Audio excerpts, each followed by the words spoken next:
thing that comes up quite often is the ability to kind of generically set the state of parameters across designs in mass. So this could be part of just taking models from a third party into the company, or just cleaning up things within the company as you find them. One quick and easy way to do that is to actually kind of put the parameters you're interested in. So let's say that we had modeled by, engineered, and description.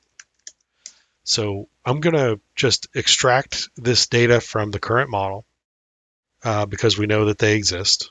And as you can see here, it's reporting that engineered by is currently set to false, and the other two are set to true. Now, now that I've got that information out in the form of a table, a parameter table, we can actually turn that around and turn it into more of a generic set across the entire design. So let's type in set state and use the table parameter option. In this case, we're going to do TBL, my table is going to be my input.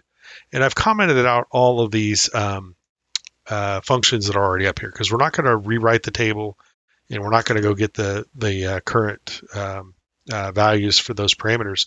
However, what I am going to do is I'm going to put in star.star, and I'm going to include that all the way down here. Now, the other nice thing is we're going to be able to say, I want to be able to force the designation for any file to be true. So what that function is looking for is, if you look at the columns here, it's looking for the item name, which indicates that it is a wildcardable thing with its star here, the parameter name, and then the designation of it. Now, even though this table has more columns than that, it is going to pick up on the item name, the parameter name, and the designation column. So when we run this, it just that quickly is going to go and modify that so that it has been updated across all those designs. Now, I'm going to delete this out.